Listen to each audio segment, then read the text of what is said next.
You were never meant to hear this story. But here you are, leaning closer to a truth that was buried with fire, with stone, and with silence for over a century. In the quiet towns of New England, the Winslow name was once spoken with reverence, whispered in admiration of their supposed charity. They were the family that gave millions to build orphanages, 12 sprawling fortresses of brick and stone where the most vulnerable children were meant to be sheltered, protected, and raised in safety. But what if I told you not one of those children was ever traced again? Not one child ever grew to be a man or woman who could say, "I came from a Winslow orphanage." No census entry. No marriage record. No grave. Only absence. 1,000 young voices vanished as though they had been swallowed whole by the earth. The story begins like a dream of benevolence. The Winslow Charitable Foundation announced its first great project in 1897. The newspapers of the time praised Theodore Winslow as a visionary man who was transforming grief into generosity.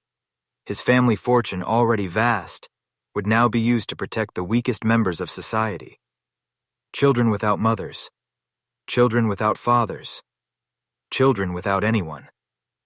The blueprints showed elegant dormitories, sunlit courtyards, and classrooms filled with promise. To the public, these orphanages were monuments of compassion, cathedrals of care.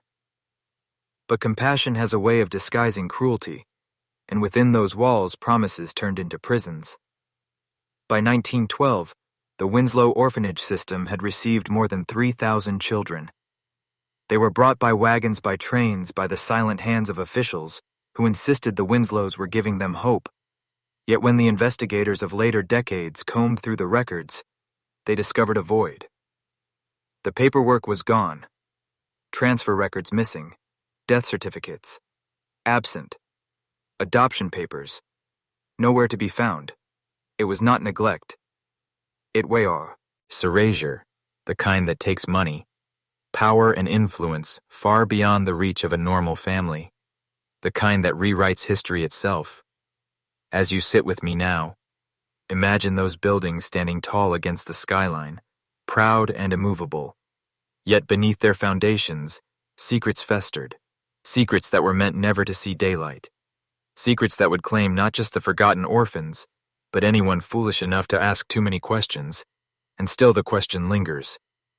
Where did the children go, and why was silence more valuable than their lives? The illusion of charity is one of the oldest weapons of power. Those who hold the wealth know that to appear merciful is to disarm suspicion. The Winslows mastered this art with precision. They paraded their projects in front of governors, bishops, and journalists. They hosted grand dinners in gilded halls with silver plates stacked high with food, while speaking about the plight of the poor orphan. Their words painted a vision of salvation, yet their eyes betrayed something colder, something hungrier. These were not saints.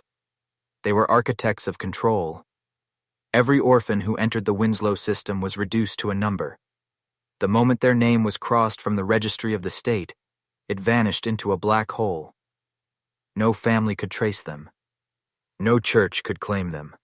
The children became property of the foundation, a river of innocence flowing into a vault. No one was allowed to open. For decades, parents begged for answers but were told lies, stories of adoption, stories of illness, stories of relocation.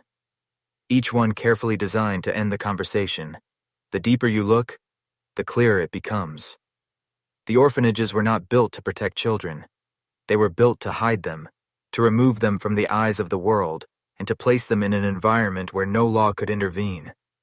The walls of those institutions were tall and thick, the windows small and barred. Yet inside, no one outside ever truly knew what went on. The teachers and caretakers were carefully selected not for their kindness, but for their obedience. Men and women who would never question why records were altered, or why wagons arrived in the middle of the night. The Winslows had tapped into something older than philanthropy. They had discovered the power of disappearance. In a society obsessed with progress, the absence of the voiceless was easy to ignore. When a family loses one child, it is a tragedy, but when a system loses two, house hands, it becomes statistics. A number on a ledger. A forgotten line in history. The silence grows heavier and the truth more poisonous. And this is where the darkness begins to breathe. By the year 1920, whispers began to slip through the cracks. Officials in surrounding towns noticed something strange. The Winslow orphanages never released their wards. There were no graduates, no young men leaving for apprenticeships, no young women entering households as maids or wives. In every other orphanage across the country, children cycled out into the world. But the Winslow homes were different. They were perfect cages from which nothing ever emerged. The silence grew too loud to ignore. One local priest, Father Callahan, wrote in his journal that he visited the Winslow estate in search of 3 parish children who had been sent there. His words are chilling. He said the halls were immaculate but lifeless. The dormitories were lined with beds, yet none were slept in. He claimed he heard faint voices down corridors that led to locked doors. When he pressed the staff, they smiled with mechanical politeness and insisted the children were away at lessons. But no lesson bell ever rang. No laughter echoed in the courtyards. No footsteps in the halls. Only stillness like a mausoleum dressed as a sanctuary. It was during the same period that strange reports emerged from farmers who lived near the orphanage walls. At night they saw wagons covered in black cloth rolling out toward the woods, sometimes accompanied by armed men. They claimed to hear chanting, drifting on the air. Though no church bells marked a service. They saw bonfires in the distance burning long after midnight. Yet when questioned, the Winslow overseers denied everything, accusing the farmers of drunkenness and superstition. The newspapers dismissed the accounts, labeling them as rural gossip. Still the shadows remained, and here lies the darkest pattern. Power always wears a mask. The Winslows smiled for photographs, shook hands with senators, and signed checks for charities far beyond the orphanages. They bathed in the glow of public adoration while behind their doors, something unspeakable festered. Something the world refused to see because it was easier to worship the mask than confront the monster that wore it. History is filled with such monsters wrapped in silk and crowned with gold. They hide their crimes not in the shadows, but in the blinding light of their supposed virtue. And the deeper we go, the more we will see how the Winslows perfected this terrible art. The power of the Winslows did not rest only in their wealth, but in their alliances. They were bound to men in high office, men who owed favors, men who understood the cost of silence. The state inspectors assigned to the orphanages filed glowing reports year after year. The schools were clean, the children well-fed, the programs thriving. Yet no one ever met these children outside the gates. Not a single inspector dared to ask why their pens moved across the paper recording lies paid for with the Winslows' gold. It is said that one doctor, Dr. Elias Morton, attempted to raise alarm. He had been summoned to treat an outbreak of fever within one of the orphanages in 1923. What he found left him shaken. The children he saw were pale, thin, and silent. Their eyes did not move like those of normal children, but stared blankly, as though their minds had been drained. When he asked to examine more of them, he was refused. When he pressed harder, he was escorted from the grounds.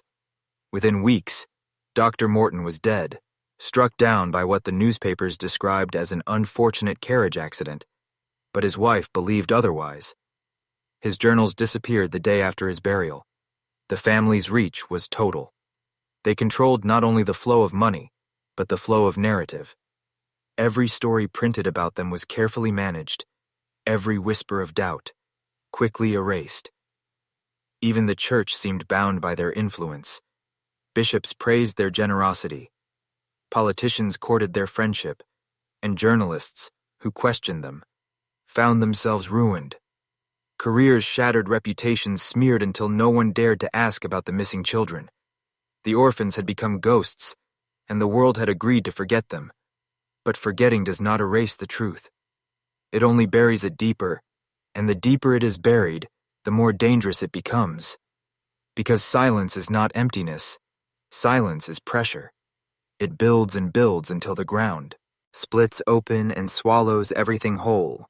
And as we peel back the layers of the Winslow legacy, we begin to see that these orphanages were not institutions of mercy. They were machines of disappearance, carefully engineered to consume lives and to hide the evidence within the folds of power itself. By the late 1920s, rumors had become storms, though few dared to speak them aloud. Families who surrendered their children to the Winslow orphanages often returned seeking visits, but were told the same rehearsed lines. Your child has been placed with a good family. Your child has taken ill and is resting. Your child has been transferred to another institution, each answer wrapped in soothing words. But when parents begged for addresses, for names, for any thread of proof, they were met with locked doors and cold eyes. Eventually, many stopped asking, broken by grief or threatened into silence. The machine devoured not only the children, but the will of their families. One story tells of Margaret Hensley, a mother of 3, who lost her husband in the mines, and in desperation surrendered her youngest to the Winslow home. She wrote letters every week, pleading for news, begging to hear her daughter's voice again. The replies were few and vague, until they stopped altogether. When Margaret traveled to the orphanage demanding entry, she was turned away by guards. Not caretakers, not teachers, but guards, as if the place was less a school and more a fortress. She vanished soon after. No obituary, no grave. Another silence added to the growing void. This is how corruption works. It is not loud, it is not chaotic, it is precise. It moves through systems like poison in the blood, invisible yet unstoppable. The Winslows had mastered the art of creating compliance. They did not simply bribe officials, they rewired entire structures to serve their will. A judge who questioned them suddenly found his son accused of scandal. A reporter who investigated found his wife disgraced. A priest who asked too much lost his parish overnight. Everyone who might resist was broken, piece by piece, until nothing stood in their way. And this brings us to the question you are already asking. What was all of this for? Why steal thousands of children? Why erase their names? Why build a network of orphanages that left no survivors? The answer is not simple. It is not clean.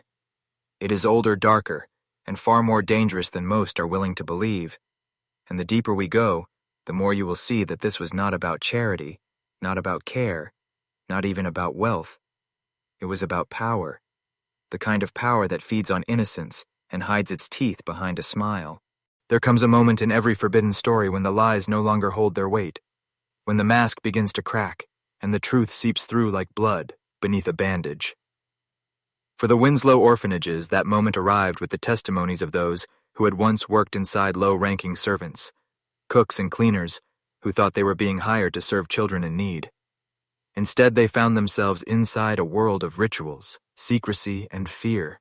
One maid later confessed to a parish priest that she never once saw more than a handful of children, though the rosters listed hundreds. She said the food deliveries were vast, but much of it was carried away into locked cellars rather than kitchens. She spoke of nights when strange visitors arrived, cloaked and silent, led not into parlors, but into underground passages lit by oil lamps. She quit after a single year, terrified of what she might stumble upon. But her words were buried in sealed confessions that never reached the public. Others described the children they did encounter not as normal boys and girls, but as husks, their faces blank, their voices hollow. They obeyed without hesitation, never cried, never laughed, never resisted. Some swore the children bore strange marks on their skin, symbols carved like brands. Yet when these details were written in reports, the pages vanished, or the witnesses themselves disappeared. No testimony survived longer than a season. The machine consumed both the innocent and those who dared to care for them. And here lies the truth. Power never wastes its energy on appearances without purpose. If the Winslows built orphanages, they built them not as homes, but as vessels. Vessels for something older than philanthropy, something that demanded lives, not to nurture them, but to consume them. The question is not whether the children lived or died, but what they were given to, what cause, what order, what hunger required, the disappearance of thousands. And why was every attempt to reveal it crushed under the boot of wealth and silence? The deeper you look, the more you see a pattern repeated across history.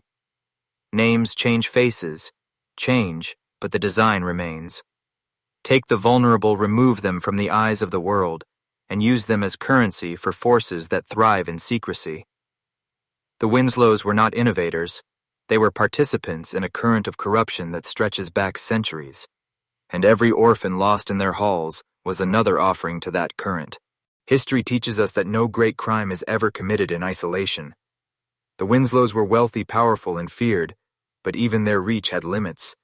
To maintain such an enormous machine of disappearance, they required allies in every corner of society. And they had them. Politicians who signed away oversight, judges who closed cases before they opened, priests who turned sermons into shields for the guilty, and doctors who redefined truth itself with ink and paper. All of them bound not by loyalty to justice or to faith, but by the quiet contracts written in money and in blood. It is here we glimpse the true shape of the network. It was not only the orphanages, but the rail lines that transported children without question. It was not only the halls of government, but the newspapers that praised the Winslows' virtue while ignoring the screams behind their walls. Even schools and universities benefited from the family's wealth, taking donations that bought silence year after year. This was no isolated charity gone astray. This was a web spun carefully over decades, ensuring that no voice could rise loud enough to break it, and yet despite this silence, traces remain. There were shipments recorded at midnight labeled medical supplies, but weighed far more than medicine. There were ledgers showing funds funneled into research facilities whose experiments were never disclosed. There were letters from Winslow heirs boasting in private that their family had achieved what kings and empires had sought for centuries: control over the most precious resource of all the human being, not as a soul, not as a child, but as material. And material can be shaped, can be traded, can be sacrificed. The network thrived because fear kept it alive. Every man who participated knew what would happen if he spoke out: ruin at best, disappearance at worst. And so they obeyed, and the orphanages continued to feed something far greater than the Winslows themselves. What we are seeing is not charity turned sour, but a system, a mechanism of control that extended beyond one family into something that resembles a cult of power. A cult where lives were currency and silence was the law. What if I told you the children were never meant to leave the Winslow orphanages alive? That their entire existence within those walls was part of a calculation? A plan that only the Winslows and their closest associates fully understood. These were not accidents or failures of care. These were deliberate selections of the strongest, brightest, or most malleable children, each assessed for potential. Their bodies studied their minds, catalogued, and ranked like specimens in a laboratory. The Winslow Institute for Advanced Biological Studies was the fulcrum of this system. Here, the children became data points, tissue sources, and experimental subjects, all under the guise of medical progress or charitable care. Surgical procedures were not performed for treatment, but for observation. Incisions precisely placed to study the effects on growth and development organs, harvested for experiments on immunity and compatibility. Each child was a variable in a living experiment whose parameters were controlled with mathematical precision, but the experiments were not abstract. They had a clear purpose. The Winslows were attempting to create a blueprint for human enhancement for longevity and resilience. They sought methods to extend life and improve health that only the most extreme scientific isolation and the most ethically void experimentation could achieve. These children were instruments of progress for those with power, those who could pay, and those who could command secrecy. Consider the financial records, the donations labeled as philanthropy, but in reality, funding a human laboratory. Payments from industrial magnates and politicians often coincided with experiments on selected children, showing that the Winslows had established a shadow economy of human life. The wealthy traded anonymity for advancement, and the children paid the ultimate price. And yet, the world believed in the Winslow. Shao, virtue. A society eager to admire wealth and progress overlooked the shadows. No inspector, no journalist, no parent could penetrate the layers of deceit crafted over 15 years. The orphanages remained perfect facades. The families that thought their children were safe had no idea that their offspring could have been chosen next. Here is the most chilling truth. Even today, we cannot fully account for all the children. Each discovery of remains opens more questions than answers. Who decided which children were taken? Who profited most? Who bore witness without action? And we begin to understand that the Winslows were not anomalies. They were the apex of a system that values the expendable lives of the vulnerable to benefit those who already hold power. Within the walls of the Winslow orphanages, control was absolute. Every child was monitored, every staff member complicit or coerced into silence. Fear and routine worked together to ensure compliance. The children learned quickly that questions were dangerous, that curiosity could vanish them just like their friends had vanished. Matrons and administrators enforced order with rigid discipline and constant surveillance. Any hint of resistance or confusion was met with swift correction or isolation. The environment itself became a mechanism of psychological conditioning designed to break individuality and enforce obedience, but fear alone could not account for the disappearances. The Winslows relied on meticulous documentation and false reporting to manipulate the outside world. Intake records were detailed photographs, measurements, biographies. Each child had a number, a file, a record that followed them through the system. But once selected for experimentation, the trail went cold. The children were removed quietly, often under the pretense of medical treatment or transfer. These transfers were never reported or recorded in official archives, and the signatures on accompanying documents were often forged by staff under direction. The illusion of accountability was maintained, while the reality of systematic abduction persisted. Even the staff were carefully controlled. Many were handpicked for loyalty or intimidated by threats and financial incentives. Others disappeared themselves once their usefulness ended. Witnesses who might have exposed the operation were removed or silenced by sudden transfers, resignations, or mysterious disappearances. It was a hierarchy of secrecy designed to protect the family and its institute, while maintaining the illusion of philanthropic benevolence.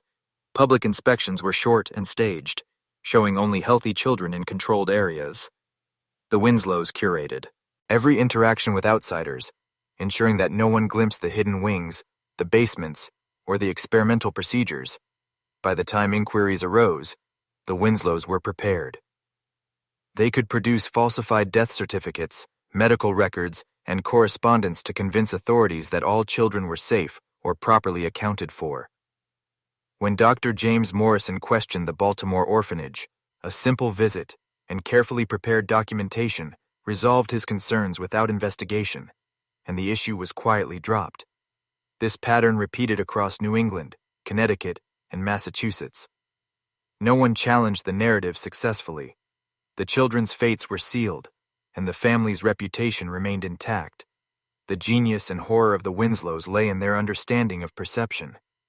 They manipulated the truth with precision, exploiting bureaucratic gaps, societal trust and wealth, and the desire to believe in benevolent elites.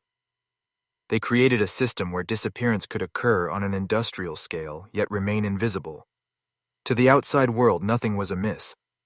Yet inside those walls, lives were measured, dissected, and exploited, for purposes known only to the Winslows and their inner circle. In June 1912, a fire broke out at the Winslow home in Hartford, Connecticut. The blaze began in the dead of night and spread with alarming speed. By morning, the building was reduced to blackened ruins. Firefighters and onlookers gathered among the smoldering debris. Official reports listed 17 casualties, 12 children, and 5 staff members. Yet admission records indicated that 73 children should have been present, along with 22 staff. The discrepancy was explained by Victoria Winslow, who told authorities that the majority of residents had been evacuated the previous day for planned renovations. No documentation of this evacuation was ever produced, and no one came forward to confirm the transferred children or staff. Once again, dozens vanished without a trace. Within 2 months of the Hartford fire, 3 more Winslow orphanages were destroyed by fire. Each incident followed the same pattern: Official death tolls were minimal, while the families and staff supposedly evacuated in advance. No records or eyewitness accounts confirmed these transfers in any meaningful way. The fires were widely reported, but no one questioned the inconsistencies. The Winslows had successfully insulated themselves from scrutiny and ensured that public attention focused only on the sensational, yet controllable aspects of the incidents. By September 1912, the remaining 8 orphanages were hastily closed. Children were reportedly transferred to other institutions, but records remained absent. The closure coincided with the sudden decline in the health of Theodore Winslow. He died of a stroke in October 1912, weeks after the final orphanage closed. Eleanor Winslow survived only 4 months longer, succumbing to what was described as nervous exhaustion. Their children, Frederick, Victoria, and Charles, inherited one of the largest fortunes in America, and within a year relocated to Europe just months before the outbreak. Of World War I photographs show Frederick in London, Victoria in Paris, Charles in Switzerland. The siblings never returned to America and lived out their lives in luxury while maintaining distance from the country where their family had built and lost its reputation. None married or had children. The last surviving sibling, Victoria, died in Geneva in 1972 at the age of 89, taking whatever secrets she possessed to her grave. The pattern was clear. Decades of careful planning, influence, and manipulation had allowed the Winslows to orchestrate the systematic disappearance of thousands of children while presenting themselves as philanthropic icons. Their carefully curated public image concealed horrors within their walls and obscured the scale of their crimes for over a century. In 2018, archaeological excavations began at the site of the original Winslow Orphanage in Millfield. Researchers carefully excavated behind what had been the main building. Ground-penetrating radar had shown structural anomalies beneath the courtyard, initially thought to be architectural features, but instead, human remains were uncovered. Excavation units were meticulously marked and documented. Dr. Thomas Wright, forensic archaeologist at the University of Massachusetts, explained that to date, 47 individuals had been recovered from this site alone. All were children ranging in age from approximately 3 to 16 years. Many displayed evidence of surgical procedures with no therapeutic purpose, precise incisions on skulls and spines, removal of tissue and organs, and strange modifications to long bones suggested experimentation rather than medical treatment. Dr. Sarah Keller, forensic anthropologist, noted that these modifications were performed with sophisticated tools and considerable anatomical knowledge. Some techniques appeared experimental, testing different approaches to accessing areas of the body. These children did not die of natural causes. They were subjected to systematic procedures that no legitimate medical practice would justify, especially on minors. Following the discoveries in Millfield, warrants were obtained to investigate the sites of 3 other former Winslow orphanages. At each location, similar remains were found, though in varying numbers. Investigators realized they were dealing with one of the largest cases of organized child murder in American history. The question remained, why? Historians and medical experts examined the other activities of the Winslow family during this period. The late 19th and early 20th centuries were a pivotal time in medical research. Germ theory was new, transplant surgery in its infancy, and understanding of human development. Primitive Dr. Y. Liam Foster, historian of science and medicine at Johns Hopkins University, explained that ethical frameworks governing research today did not exist at the time. Theodore Winslow, despite his public persona as a businessman, had a deep interest in medical research. He established the Winslow Institute for Advanced Biological Studies in 1895, 2 years before opening the first orphanage, a private research facility staffed by physicians and scientists from around the world. The institute operated with virtually no oversight. Its work was never published, and researchers disappeared from the scientific community once they joined. Dr. Holbrook emphasized that combining these elements, orphanages collecting thousands of children, the disappearance of those children, the secret of research at the Winslow Institute, and the evidence of surgical experimentation, painted a horrifying picture. These orphanages were not charitable institutions. They provided human subjects for experimentation on an industrial scale. Dr. Rebecca Cohen, medical historian at Yale University, explained that fragmentary records from the Winslow Institute suggested a particular focus on tissue compatibility and rejection, fundamental concepts in transplant medicine, decades before the first successful human organ transplants. The patterns indicated extensive testing to identify compatible donors among the orphanage children, essentially treating them as a living tissue bank. Organs and tissues may have been harvested for transplantation into wealthy patients. The technology for successful transplantation did not exist at that time, but given the Winslow's resources, they may have made advances in secret, built on unthinkable suffering. During this period, the Winslow's social circle included the wealthiest and most powerful people in America and Europe. Aging industrialists, aristocrats with family fortunes, and politicians eager to extend their lives or treat conditions medicine could not address, visited the Winslow Institute discreetly. They stayed for periods ranging from days to weeks and left with no public record of their visit. Detective Torres explained that financial records suggested payments to the Winslow Foundation, far exceeding normal charitable donations. Some payments were equivalent to millions of dollars in today's money. Coinciding with these visits, the payments were not donations, but fees for experimental treatments. Thousands of children were processed through the orphanages. Hundreds of staff were involved at various levels, and dozens of wealthy clients received experimental treatments. All of it hidden behind a facade of philanthropy that fooled the nation for 15 years. Dr. Holbrook explained that this system allowed children, society's most vulnerable members, to be exploited, experimented upon, and disposed of without consequence, and the Winslows nearly got away with it completely. In 2023, the investigation expanded to include the grounds of the former Winslow estate. Using ground-penetrating radar and cadaver dogs, investigators identified multiple areas of interest across the 200-acre property. Forensic teams worked methodically across wooded grounds, marking areas for excavation. To date, over 300 individuals have been recovered from unmarked graves on the property. Most were children, but also included adults who may have been orphanage staff members. Detective Michael Torres described it as the largest mass grave discovered in modern American history. Based on radar surveys, only about 20% of potential burial areas have been excavated, suggesting the final count could reach thousands. The camera pans across teams carefully excavating sections with precision. Each discovery adds pieces to the horrifying puzzle. Small personal items like hair clips, buttons, jewelry, and religious medals were found alongside remains. Dr. Jennifer Oakes, forensic scientist, explained that these artifacts help identify some victims, especially when combined with DNA analysis and detailed intake records from the orphanages. Researchers worked in labs using advanced DNA techniques, attempting to match the remains with potential descendants of missing children. Many of these children had few known relatives, making identification a painstaking process.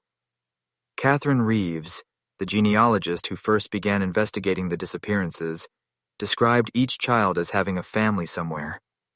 Even if parents were dead, many had siblings, cousins, aunts, and uncles who lost track of them.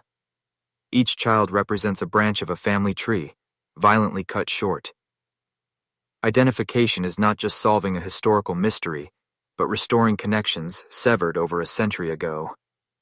To date, 17 sets of remains have been positively identified through DNA matching, including William Reeves, Catherine's great-grandfather, there whose remains were recovered, 121 years after entering the Winslow orphanage system. The former Winslow estate has now been transformed into a memorial site with simple stone markers representing recovered individuals. Visitors walk slowly among them, leaving flowers and tokens as a testament to the lives once stolen. Despite extensive forensic work and historical research, many questions about the Winslow orphanages remain unanswered.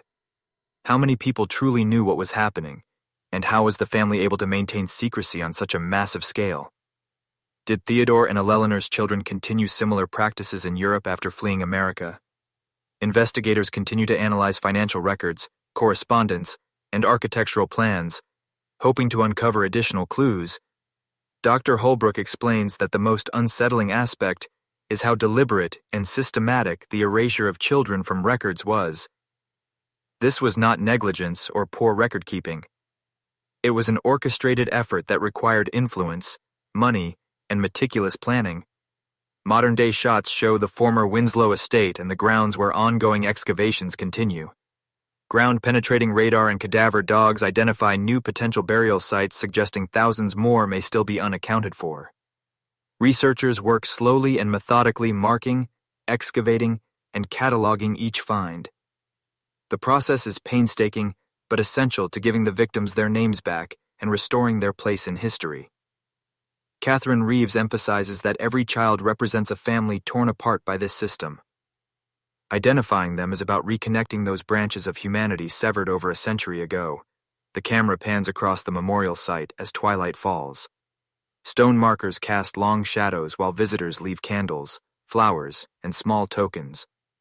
A single candle is lit beside one marker, then dozens more across the site, creating points of light in the gathering darkness. The narrator reminds viewers that between 1897 and 1912, an estimated 3,000 children disappeared through the Winslow Orphanage system. To date, 682 sets of remains have been recovered, with excavations still ongoing. The story of the Winslow Orphanages is not just a historical mystery, it is a warning about the dangers of wealth and power operating without accountability, and the consequences of vulnerable populations left unprotected. The camera lingers on the memorial site, now bathed in the soft glow of hundreds of candles flickering in the twilight.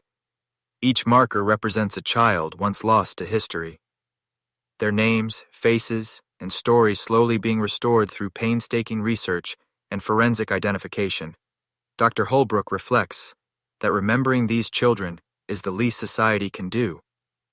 They were denied a childhood, denied families, denied lives, but through these memorials and ongoing investigations, their existence is acknowledged once more.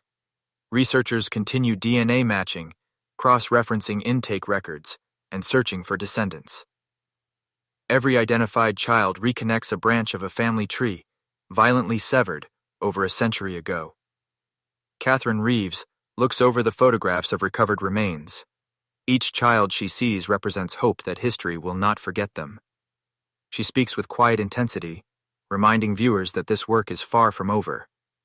The investigation is ongoing. Each discovery sheds light on the scale of the tragedy and the cruelty masked behind philanthropy. The camera pans across abandoned orphanage sites, parks now standing where buildings once housed children, and streets where life goes on unaware of the horrors buried beneath. The narrator explains that the Winslow case forces society to confront uncomfortable truths about wealth, influence, and human cruelty. It reminds us that extreme power without oversight can lead to unimaginable suffering and exploitation. Even as decades pass, the conditions that allowed the Winslows to operate unchecked have not entirely disappeared. As darkness settles, the memorial glows with points of light, hundreds of candles symbolizing lives recovered in memory, if not in life. Visitors place tokens of remembrance, a gesture toward acknowledgement and justice. The narrator concludes that the children of the Winslow Orphanages deserve to be loved, to grow, and to live, yet they became nameless subjects in a wealthy family's experiments. Through remembrance and identification, they are finally being given their place in history. The final shot pulls back to show the entirety of the memorial site, a sea of candles in the night, each flame a reminder that these children will never be forgotten.